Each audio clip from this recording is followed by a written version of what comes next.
welcome everybody to Decolonizing AI Talk, which is part of Taming AI series that are organized in collaboration with Deutsches Museum and ZKM.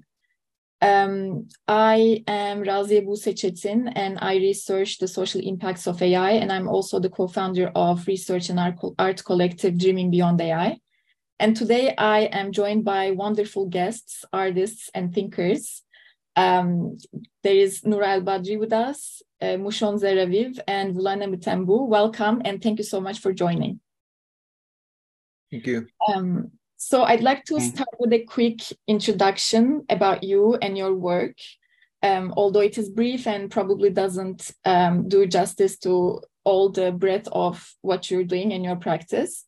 So Nora is a multidisciplinary and conceptual media artist with a German-Iraqi background, and her works are research-based as well as paradisciplinary and as much post-colonial as post-digital. Her practice focuses on the politics and the emancipatory potential of new technologies such as machine intelligence. And Nora's artistic materials is a speculative archaeology from fossils to artifacts or performative interventions in museums and other public spaces that respond to the inherent power structures. Thank you for joining today, Nora. Welcome. Thanks for having me. Looking forward. And we have Mushon Zer-Aviv, who is a designer, researcher, educator, and media activist based in Tel Aviv. His love and hate relationship with data informs his design work, art pieces, activism, research, teaching, workshops, and city life. Mushon is currently writing a non-fiction book on friction and flow, a political design theory of change that I'm very excited about. Welcome, Mushon. Thank you very much. And lastly, we have Vulane Mthembu, who is a creative technologist, composer, and musical artist, and he advocates for open data and worker cooperatives. And he has experimented a lot with AI in music and also released an album in cooperation with AI, among many other things. And he is based in Johannesburg. Welcome, Vulane. Thank you, Buse, for having me, and I'm looking forward to the conversation. Thank you. So today's conversation is decolonizing AI. There has been particular attention from the media, artists, scholars, activists, and even policymakers to this intersection of AI and decoloniality or decolonization within the past couple of years. Some talked about how AI is creating a new colonial order because of the market concentration. Some focused on the extractivism that manifests in the extractivism of data from users, and especially from users from the global south, or inequalities in the value chain, or even in taxonomies. But I wanted to ask you how you understand AI. Basically, what is this? Well, what does AI mean to you as a technology, which is also a big topic of discussion, I think, and it's not straightforward. And in which ways it is creating, in your view, a colonial order, a dynamic of center and periphery, which is an important dynamic of colonization and colonialism. So who would like to maybe start commenting on that? Let's start with Nora, maybe, as she's smiling. Oh, no. Okay. No, I'm happy to. What does it mean to me? I don't know. Of course, it's a very complex question. The short answer probably is it's just another technology. And I think as any technology, it can be used in many ways. But to me, it's primarily a tool. I think the aspects, one of the many aspects I find interesting, I think, is, for example, and you can also see it in my works and in other artists' works dealing with AI, that you can now kind of put together a mass of data that kind of mirrors society, mirrors the people who did the input. And of course, in order to work with any tool, you kind of have to understand it. And even like if you want to subvert a tool, which I would say is part of decolonizing any technology, then you certainly have to understand every bit and piece, how it comes together, like what is behind what you mentioned, what is that ghost labor that goes into it? Why are we talking about so abstract, with abstract words about machine learning, actually, as I prefer to call it, not machine intelligence. I want to try to demystify it, but at the same time, what I find interesting is that with a sheer amount of data, we can now dive into a collective consciousness in a way, without being anything conscious in the thing itself, in the technology itself. Yeah, maybe later I go a bit more deeper into what I mean with this. Or what I find exactly interesting. This is one part of the answer, I guess. Yeah, there are many aspects, and we probably have the occasion to talk about and dig deeper in them. I said what AI means to you because, besides being a tool, I also think that it mobilizes a certain set of ideologies and ideas and imaginaries and symbols and so on. Mm-hmm. Oh, yes. So, okay. Yeah. Okay. Yeah, then maybe because one thing I focus on, I think, in AI is the past in a way. And I think AI is a very past-oriented technology, contrary to the public, maybe eye that tries to picture it as something very future-oriented or coming from the future to us by magic falling from the sky or so. That's not exactly what happens. I would say the contrary is true, because in the moment you train the neural network, the data is already old, obsolete from the past because it had happened.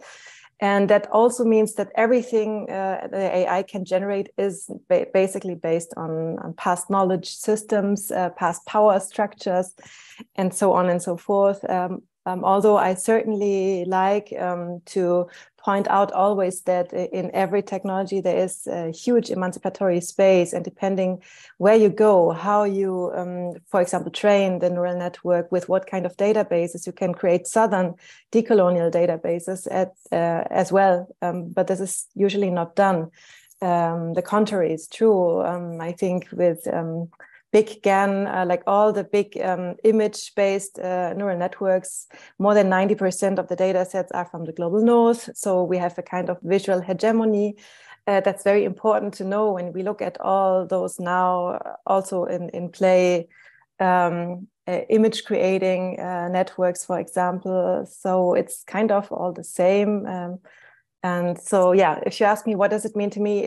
It's the past, but then it can be very interesting. In one of my works, Babylonian Vision, for example, I put in a Mesopotamian data set from the past to kind of search through the image worlds that were created at that time through thousands of artifacts from very different materials. And for that, it worked really well. And yeah, I liked it. Yeah. I'm really excited to talk more about your work and how you also see temporality, past, future, with using the emancipatory potential of these tools. But what you said about like this visual hegemony, or like the hegemony of, the past, and mostly the colonial past and post-colonial, basically continuum of this past in the data sets, and not only the data sets, it's a great way to tie to I think Mushon's work, normalizing, and other parts of work. Maybe you want to take it on from here and also like tell us a little bit more about how do you see the intersection of decoloniality and AI? Yeah, I think I think the focus on the past is really important. And in a way, you mentioned my work, normalizing. Normalizing is directly looking at the past and the history of what we call AI now. And you asked, like, how do we define AI? For me, it's mainly advanced automation and advanced statistics, right? So advanced automation that is based on advanced statistics. And then we need to get to really understand it, we need to get to the history of automation and the history of statistics. With normalizing, I'm trying to do the latter. Just briefly, Normalizing is an online experience where you go online and you're asked to teach the machine how does a normal person look like, and you take a selfie, and then you're presented with segments of faces, and you need to decide between pairs of noses, eyes, foreheads, mouths, and faces. You need to decide which one of the two each time it looks more normal. And that's how you kind of teach the machine something that we actually do on the street every day. We're probably doing that right now, looking at each other's faces. And that classification, and that the way we turn our everyday experience into knowledge and then classify it for machines to automate, I think that requires some reflection. And the focus on the term normal is because it's so abnormal. The term normal, and through the work itself, I found that that word normal is not normal at all. When I was trying to translate the word to Arabic for the first time, I presented the first iteration of the work. I realized that the word normal doesn't really exist in Arabic. And I'm like, how come? Normal should be the most normal word. And then other words that were suggested by translators instead were tabai, which actually means natural, and other words that actually meant regular, but then normal was so abnormal. And today, we actually build on these systems of normalization, so systems that take this statistical concept of normalization and feed that into the infrastructure of the world we live in. It's worth looking at what do these systems produce, and I feel like they produce an image of the past. So they analyze the past through at the end of the day the basics of statistics, which is around a deviation from the norm, right? This idea of the bell curve. And which is something that we happen to get from the same person who brought us eugenics, right? Francis Galton. And so there's a very strong tie between how are we looking at, how are we turning things into data, how are we analyzing them, and how do we use that to reflect on possible futures. So yeah, I'll stop here and yeah.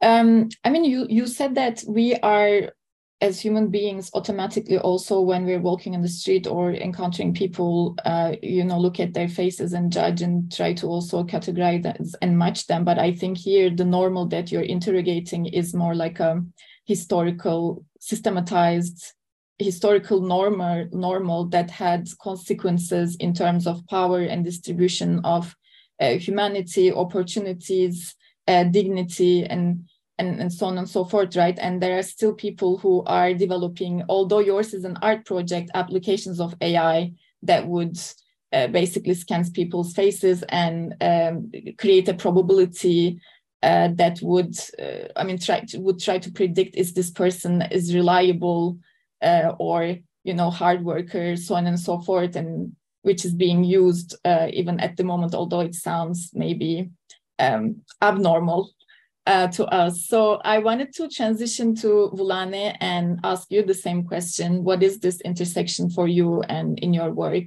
around decolonization, decoloniality, and AI, and also your lived experience, because it's not only a conceptual framework, right? Yes. Thank you, Buse. And I will try and not echo a lot of what my colleagues have mentioned as well, because I think this is very common. It's a common thread throughout all our work, particularly of people who are not necessarily from the global north. And it's usually most of the time when you are starting to engage with AI, maybe in a transdisciplinary practice, or in a medium like that, you always encounter, one of the first things you encounter is, of course, the lack of the data set, which is, of course, as much as you want to create something, you have this dilemma now of having to do a little bit more work, because you have to gather this information so that the AI could you can start actually working on the project that you really want to work on. And I don't think necessarily this is what artists in maybe other regions would. I think this is a very specific global South problem, and that which we need to address. And I'm glad to see that in the past few years or so, there's been quite a push in terms of even in NLP and research institutes that are pushing in terms of putting data sets and getting all this information and all this data from language that's spoken, from customs and everything into training our AIs, which is great. So come to your question, what does AI mean to me, and how it applies to my practice and how I do my work? It definitely, I see it as just another development in technology, which has been long overdue, of course, and I definitely welcome it, embrace it, because it allows. I've seen that there's actually something very interesting about it. Primarily, how I look at it from my point of view is that when I first started, which is with Nguni Machine and the project that is out there. Nguni, of course, is coming from the word Nguni, which is defines the tribes from the sub-Saharan region of Africa. It's a common sort of ancestry that is shared with all the languages, most of the languages in sub-Saharan Africa. Well, primarily I was more interested in the technicalities of it, because I really wanted to find out how this is achieved and how certain AI implementations are realized. And then I quickly discovered that actually that's not what I find most interesting about AI. It's actually what surrounds it. What is the social impact of it? Like, what is going to happen that we have this technology now? What about the humanity? How are we going to deal with basic things like working, and how we relate to other people, trust systems, how we can trust if we're talking to someone, if they are really who they say are in the age of AI. And of course, things like universal basic income. So I felt it as a tool that accelerates this sort of conversations, social conversations, also curatorship, things that we generally have a certain way of categorizing and defining them, that are now will have to be redefined in this new age, and how we as a society. So I feel like for me, for my work, most of it, and the current work that I am doing is actually leaning towards that, the actual what surrounds the AI, and in society, what is the impact? How are people going to live alongside this because it's not going away? So this for me raises a very interesting questions. So I'm very preoccupied with those things. And most of the time now, more so, well, before I used to get very technically involved in the project, because as well, at the time, the tools weren't as advanced as you all know. They're moving at breakneck speeds. We didn't have much data sets.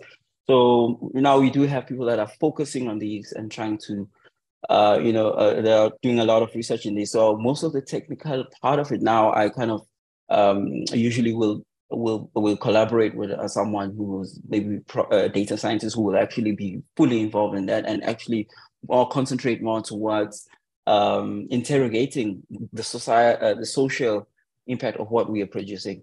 So that's where I find most of my work now going towards. I hope it answers. Yeah, exactly. I think, I also agree that it accelerates a lot of societal questions and concerns, and makes us basically question things that we have maybe taken for granted, like the meaning we also assign and ascribe to things. Then I wanted to ask you a little bit of a tricky question, because for me, it's also, it's a little bit of a question mark. It's the question of positionality. And, also in feminist epistemology, is this like view from nowhere is criticized, like knowledge production, scientific knowledge that we understand as objective, and we don't care who said it or who wrote it.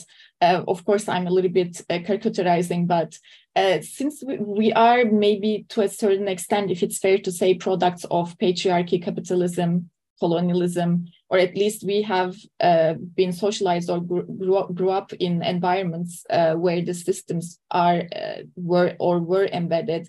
How do you deal with your positionality, and where are you speaking from today? And yeah, how this comes up in your work practice, or like thinking about decolonization and decoloniality? Who would like to take this? Go ahead, Vulane. Thank you. Oh no, why did I unmute? Okay, it's a very interesting question, right? And I think it's very fluid, and it's actually, well, in my case, so I'll speak from my personal, because I believe that's where the question is more directed towards the individual. With me particularly, I've been realizing during the last 2 to 3 years or so, the position changes every time, and how I see myself as well within the work that I'm doing, and also what the work represents, and besides the work, just what I'm trying to achieve. When the project started, well, Good Machine, or the work that I've done around this topic was usually around questioning whether AI is good enough to pass off as a human, or be decent enough to be compelling, to make compelling art, which I feel as time has moved. But this is also from someone who is, that's why I had to put it in the name that it's Nguni Mashina, and actually specify this is from someone who is African from the global south, how they see their position in terms of what AI is representing, and also what machine learning and the whole thing is about. And but every 6 months or so, it seems to be changing my position in what it is, because there's the work that is being done by colleagues and other artists and in research as well, in the scientific research field. There's always something new that makes you sort of see a blind spot that in your positionality that you had before, that you had to confront and change. So it's very fluid. Currently, right now, where I am, my work on the current project that I'm involved in, which involves zero knowledge protocols, and how that could be used to prove humanness, for example, because I feel like every time that we interact with any screen, there has to be like a mini Turing test that has to be done, because you can't trust, so the next project is going to be called Do Not Trust the Screen. And it's basically around that. So, but it's moved from a case of me looking at what initially obviously was how good is AI, and then it moved to, okay, we don't have data sets, we need to represent more projects, more thinking systems, more everything from the global south to then also for afterwards, over and above as well, what it does to society in terms of how people, things that, like you mentioned earlier, are taken for granted, that now people can just easily, they can sort of, they need to be aware of and consciously think about, to more of actually proving just being a human. And it's more, I think, the core question where it's all going to lead after, I think this is maybe, if not now, but it could be a post-colonial sort of question that needs to happen, when it's like, okay, now just barely making it as a human being, how do we even define it or prove it, when AI, of course, as it rushes towards super intelligence. So I have this one foot in this, what AI socially is doing in a global south, from a global south perspective, from an African perspective. But at the same time, I have this very consuming fixation with how we're going to prove humanness in a not so distant future. So I hope that I'm going to stop there. Yeah, maybe I can jump in. I think the perspective that you're bringing forward, and maybe ties in a bit to the point that Buse was making about the view from nowhere. It goes back to what Donna Haraway was talking about when she was discussing maps, as maps being as a map being something that plays the God trick, right? The God trick being the view from nowhere, of seeing without being, without embodiment, right?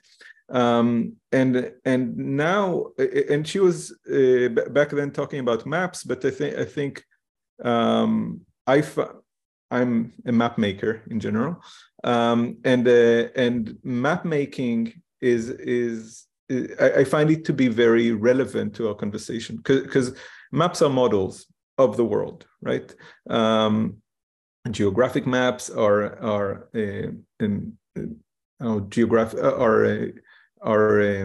geometric models of space, and there are other types of mapping. But now when we're talking about AI, and you know, AI is obviously a buzzword, but we can talk about specifics, more specific, like LLMs, large language models, like is used with ChatGPT.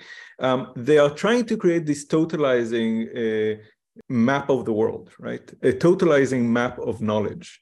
And I think that's where the use of maps and the history of maps in colonialism, and the use of mapping and creating this totalizing view of from nowhere, in the case of AI, may be useful for us in the conversation of decolonization. So why are we using this term decolonization now?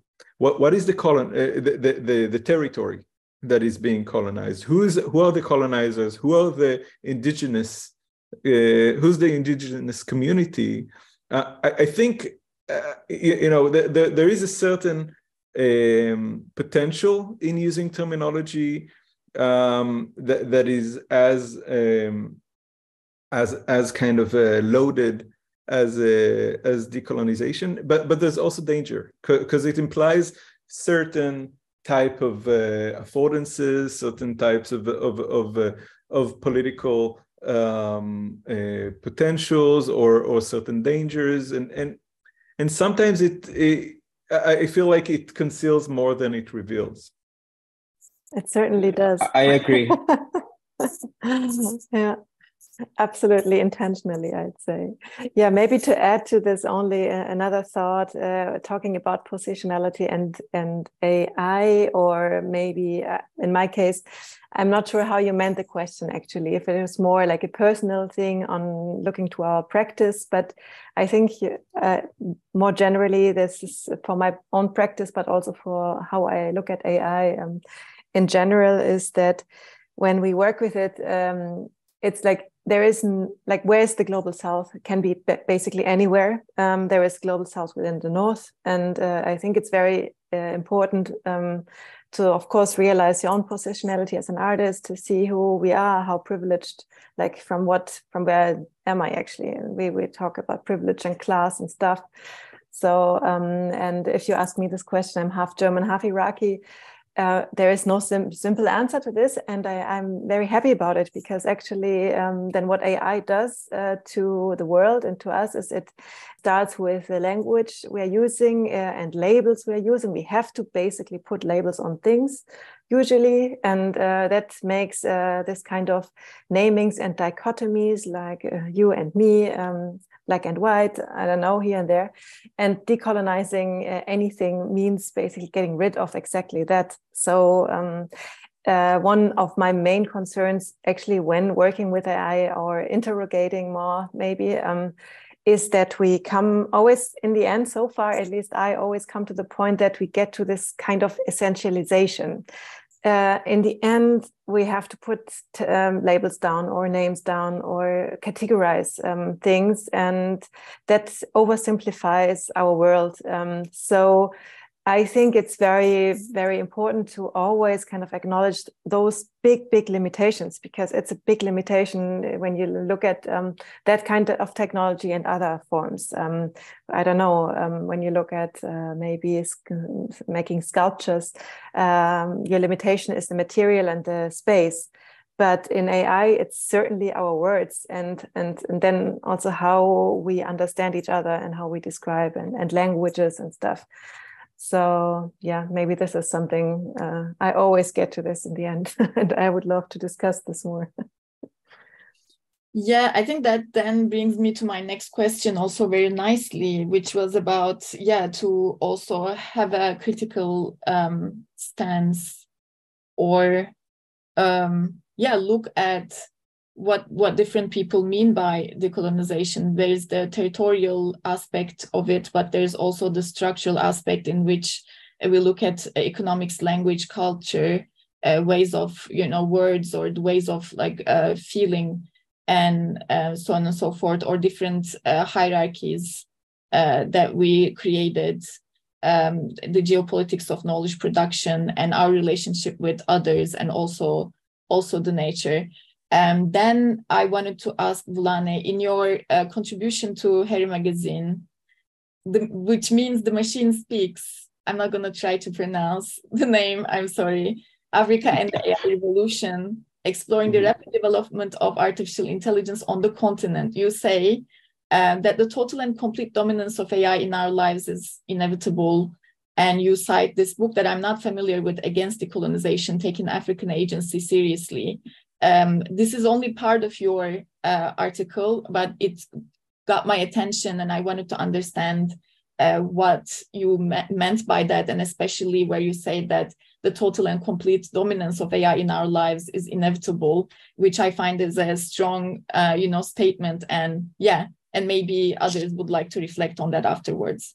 No, thank you. I always land myself in these situations because of this language, I guess. I think this also tailed off into what we were discussing earlier when we were talking about certain words and sort of phrases that I use sometimes to stimulate or start conversation and to have sort of discourse. Sometimes using a hammer to to open a window instead of your hand gets a certain reaction that you want. And there's a sense of urgency. So I just want to say, Buse, yes. So in terms of that, the language use, of course, is to get that conversation going and to have it happening. And for example, the project Nguni Makina came out. There was a lot of which was around 2 years ago, which is in AI, in terms of development AI, that's like a decade or so. But there was a lot of resistance, particularly from traditional creators and artists that felt that, no, this is going to be like a passing sort of fad, or it's a buzzword. Like, of course, we have seen such things come up in terms of the conversation that could be had around NFTs and the metaverse and things like that. And but of course, even in those technologies, if you are heavily involved with the people that are working in research, then you would find that they are not actually fads. It's just how popular media spins things around. So I strongly believe it's going to be a total takeover of a lot of things, whether we like it or not, whether with the advantages and the disadvantages that come with it, of course. And the best way to deal with something like this is, of course, to engage. And most traditional artists and some of my very good friends, and actually people I've worked with in the past in the music field as well as fine arts field, do a very let's say we were not on speaking terms for a few months after the project drops, because they didn't like what it represented. But I also had to overcome this feeling I had when I saw what it was capable of. And the best way to interact with a technology like AI, which is just going to be all encompassing, is just to not be light at and full on and deal with it. I think in whatever ways what ways those may be, I do not have these answers right now, but I feel like us engaging and complete and working with these projects, like with my colleagues Mushon and Nora as well, consistently engaging and questioning, that's all we can do. That's the best we can do. I just feel it's like an all-encompassing juggernaut that's never going to go away. Then we were putting together the article the edition of Harry you are mentioning now, which is AI in Africa. There was a lot of conversations with practitioners across the world, and from scientists to engineers to creative artists and transdisciplinary practitioners. And it seems like people who are working already on this are actually hurtling to this new thing, which is super intelligence. So everybody is actually racing. No one is sort of like slowing down and taking it all in. Everyone is hurtling towards the super intelligence. there needs to be an urgency, I feel, and that's why it's worded in that way, in terms of addressing it and actively engaging in it. The other book I believe I quoted there has to do with spirituality, which I do not want to go on in it right now because it might be a bit of a long conversation. But it's very interesting, and it's something I'm still grappling as well, getting my head around it in terms of what AI and what it will do to more traditional spiritual systems and things like that, which also is kind of fascinating to you. I think it's something that you might have dealt with, dreaming, or how AI dreams and things like that, Buse. So, which is also fascinating. I would like to know more. I think after this, we might actually just want to, I want to find out more about that. So that's I find it very interesting. So that's basically in a nutshell what I was trying to communicate with that. Got it. Thank you. So I see that we don't have lots of time. There are absolutely two things that I want to talk about with you. This question of time, temporality, imagination, and what you were saying also, Vulane, I guess, people's reaction sometimes, how we imagine the future, how we react with the time, past, present. And when I was talking to Mushon, you said something like AI is colonizing our imagination, if I'm not wrong. And you talked about actually like the terms conservative, progressive, and how we understand them, and maybe how might we understand them differently. So I wanted to first ask this question about time, imagination, and temporality to you, and then to Nora, who's dealing a lot with this in her work. I think it's back to what we started talking earlier about how AI is basically presenting, kind of proposing a future based on stability, right? So if what AI is, or machine learning specifically, is trying to understand probability, right? And to take actions based on probability. And for that probability, the only resource that it has is what used to be, right? So to connect to Nora's point about these being technologies of the past, I think there are also technologies that are mostly focused on conservatism. So there's something conservative by design in machine learning, because what it can do is only say, I've identified a pattern, I can see the conditions for this pattern to continue, or I do not see these conditions, and therefore these systems are looking to find probable patterns and bet on them. Now, we can see it in financial systems. We can see how that becomes a mechanism for the rich to get richer and the poor to get poorer, because it's just extrapolation of patterns from the past. Now, when I'm trying to argue that if there is a colonization that is going on, it's a colonization of the imagination, is because we are then being presented with this as the image of the future, and the image of the future is an image of a continued growth of the past, of those being in a position of power, continuing to be in position of power, and these AI systems are unable to really tell us how to break these patterns. They can be useful in identifying patterns, and maybe when we're talking about creativity in the context of or the creative process in the context of AI, we are talking about creating many options, right? All of these many options based on these statistical models are they are not. The only way for AI to pick out of a set of options is through looking at patterns from the past, not through a more radical or transformative imagination for the future. The focus should be placed on this idea of what do we want to conserve and what do we want to change. You asked me to talk about this these two terms, conservative versus progressive. So these technologies are conservative because of this continuation of patterns. But then when we're trying to say if it's not conservative, should it be progressive? The term, the literal meaning of the term progressive implies a certain trajectory, right? That progress is to some degree predetermined, right? And I think in a way these two terms, when we talk about AI, are not very useful for us because both of them are deterministic.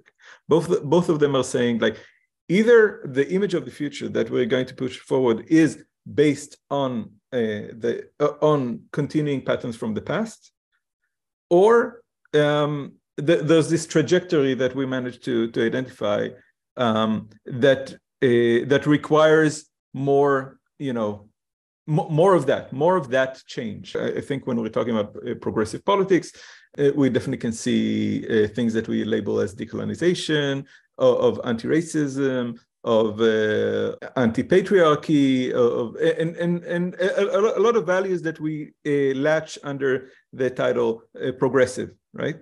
But there's no trajectory there. The same way, like there's no trajectory in technological determinism, in this idea, and that's back to you, Vulane, of the inevitable. There's nothing inevitable about this technology. It is man-made, and we can say human-made, but unfortunately, it's very in too many parts. The bad parts of it are too much man-made in this approach of totalizing control. I think when it comes to the potentialities of AI, when it comes to futures, then I think we should kind of put aside our classic classification of conservative and progressive, because when we talk about the environment, and we can talk about the whole environmental movement as being a conservative movement.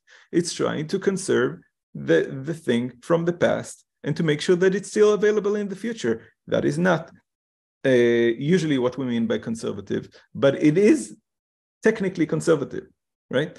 There are things for us to conserve, and there are things for us to change, and we need to make sure that the mechanisms that we built for that are not only conservative mechanisms, and not only ones that are based on either technological or political determinism.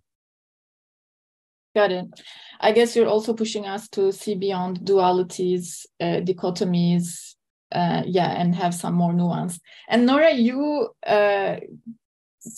like this AI that I associate, I guess, with like maybe the most of people, because it's something that we maybe encountered with science fiction, that we associate a little bit with the future. You look at the past and you scan, the artifacts from like Mesopotamia and the regions without taking permission from the museums, and you make machines dream with them. How do you, why do you do that? How do you do that? Okay, but before I start with this, I would love to respond to Mushon briefly, because I would want to know what he thinks about two other terms. Because when I think about AI, conservatism and progressiveness doesn't really come to my mind necessarily. It's more what you start with in the beginning. It's math and statistics versus our reality, our human experience also. So I just came across a really nice text this year that actually comes from South Africa, a scholar from Sabelo Mthembu, and it's called From Rationality to Relationality, Ubuntu as an ethical and human rights framework for artificial intelligence governance. So it's a long title. I had to look it up while we were talking.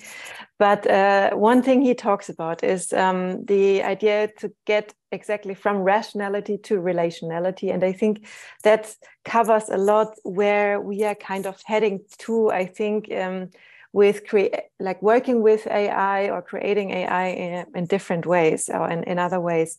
Because I don't know, for me, it's not as much conservative only and conserving the past only, but it's more the rational approach towards our experience, towards the world that is in the moment, what we do with AI, basically, even if we pick really nice words for it, right? Or try to describe it in a playful or I don't know what manner with dreaming.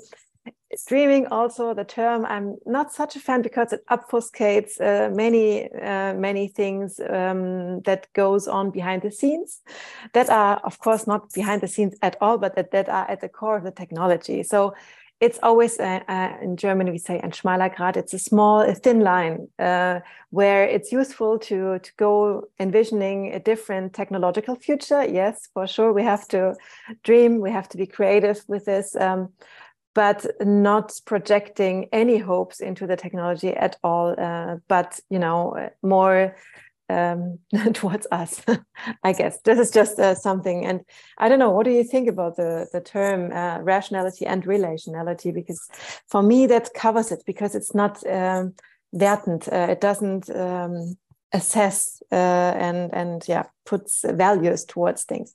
So I'll definitely need to read this, but without reading the article, I'll just respond to that other dichotomy, and I actually don't see that dichotomy in the latest models of AI. Like, I see a rationality in the statistical mechanism that is based on data sets that are not necessarily rational, right? That are, if anything, relational, right? So if we talk about these large models, they are based on their relations, right? How do bits of information relate to each other? They create, the models themselves are relational, right? They are written based on rational statistics, but what they produce is not necessarily a rational image of the world, but a relational image of the corpus of data that they absorbed as to create that model. We are able to point at these problems when they're being irrational. And they got to be irrational, or in other cases biased or whatever, through a rational process of relationality, if that makes sense. I need to read that article to be. I just shared it, and I think we're gonna see it. So we have very little time left. So there's the rest of the question to you, Nora, and maybe then in 1 minute we can talk about then I'll chime in again. Sorry, go ahead, Nora, and then I'm gonna have a last question. I think in my practice, when I work with AI in the context of let's say cultural institutions or museums, it's also a very specific context, because those when we talk about canonic national museums, they are very come from an imperial heritage themselves, try to conserve themselves, which is very interesting in a specific way. And in the global north, it's still like a show of power. And now, since many years, ongoing struggle and debate about restitution is on the one hand, a public discussion, and actually the whole artifacts and objects are in public trust.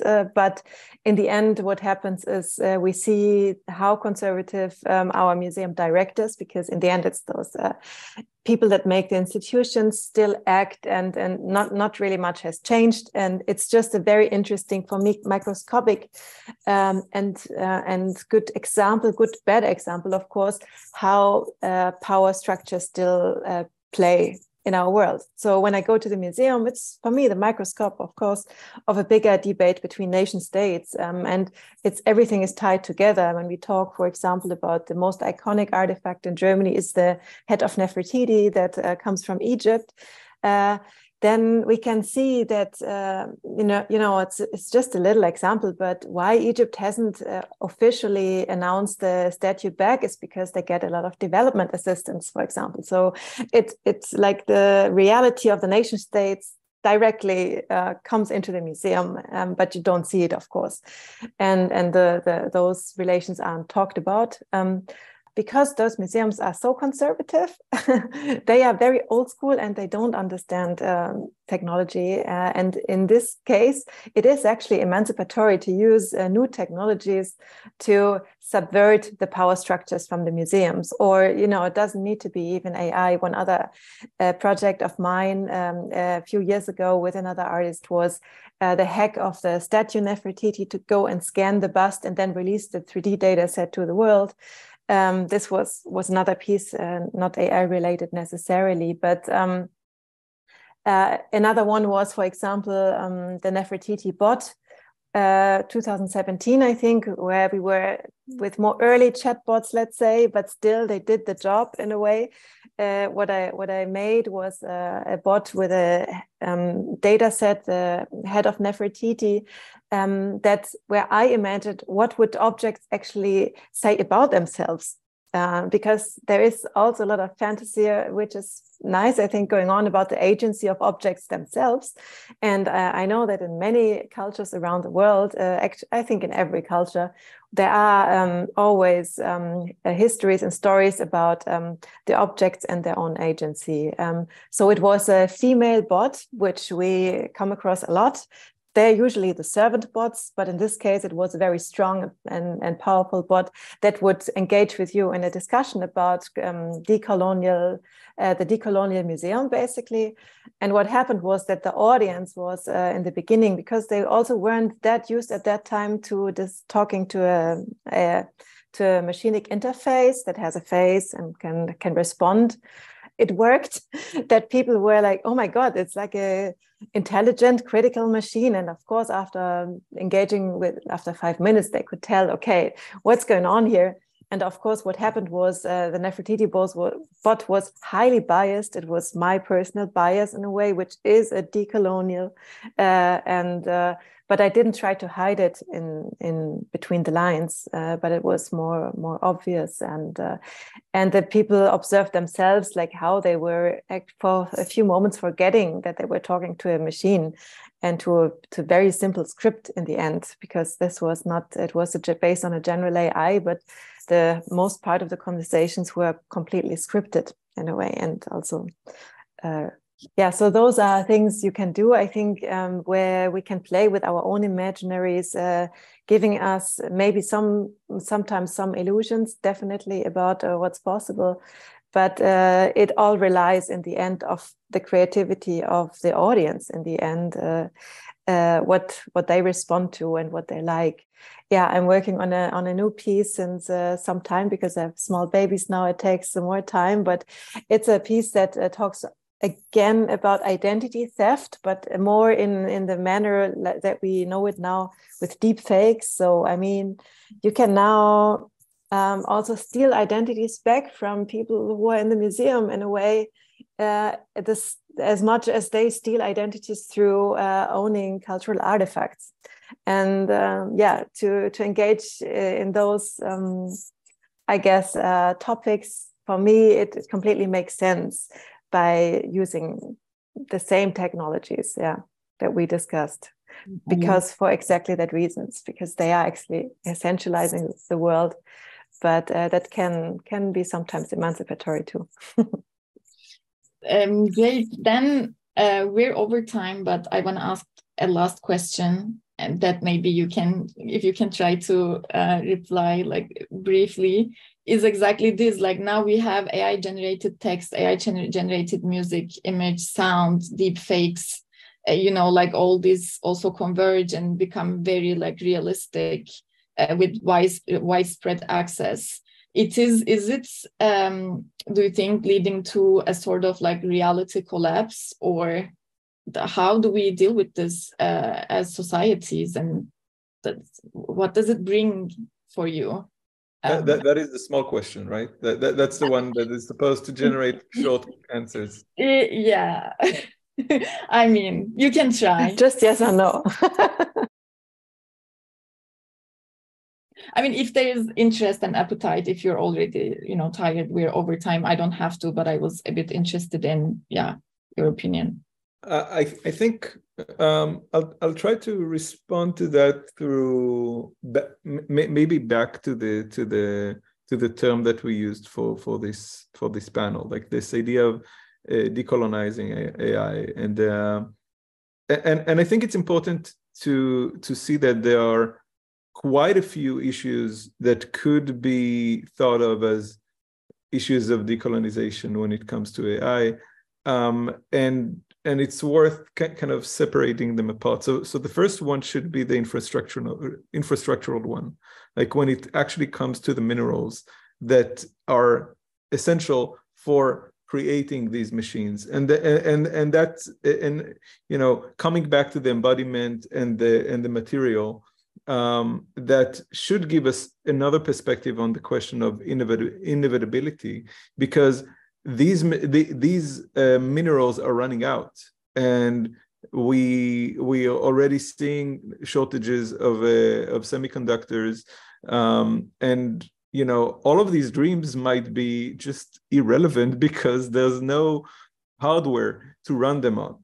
So and that is definitely shaking the world, and we're talking about a possible invasion of Taiwan, only to take control of the fab labs that creates these semiconductors. So that can definitely be, and not even to start talking about like how the global South is pillaged for these technologies. So that's like one topic of decolonization. And another one has to do with the data sets, and we talked a lot about that, like how the data sets are becoming, the territory that is just sucked in, right? And I know, Vulane, you talk about open data, and I'm talking about I've been a proponent for open data and open source software. We can see all of this openness being like the basis for all of these models that we see right now. So that's another question of decolonization. And the third one, and that kind of ties to your question about the image of reality, is like, technology is always trying to grab a hold of new advances, new applications of cutting edge technologies, right? What we're seeing now, especially in the past couple of months, with the advancement in machine learning, is that there are new affordances that didn't exist before, and then immediately we can see a colonial rush towards the low-hanging fruit. That now that we have kind of longer hands to reach the fruits, then there's a bunch of new fruits that can be seen as low-hanging, and everybody's running towards them. Now, these fruits could be, finding a new types of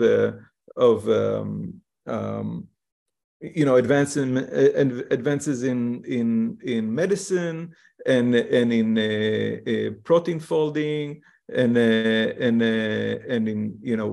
finding new new discoveries around cancer and whatever.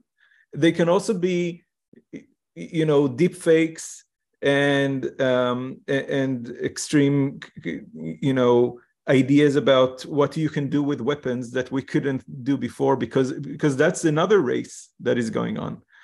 So there's this rush as well. So we can see quite a few territories that are worth asking questions about, and I'm not sure that the framework of decolonization is useful enough to talk about all three of them. And if it is useful in some degree, it could be you know, we need to use it differently in each one of these fields, and I'm sure there are more fields that are relevant.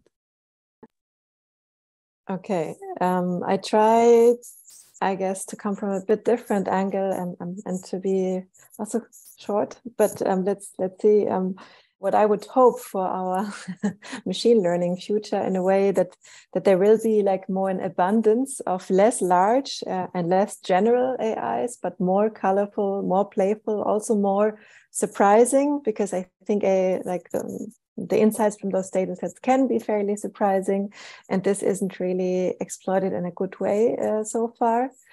And also I'm saying that because I really would hope that this technology as well at one point, and I'm sure we'll get there, will be more responsive towards the kind of, towards the diversity and the complexity of the different worlds we really live in.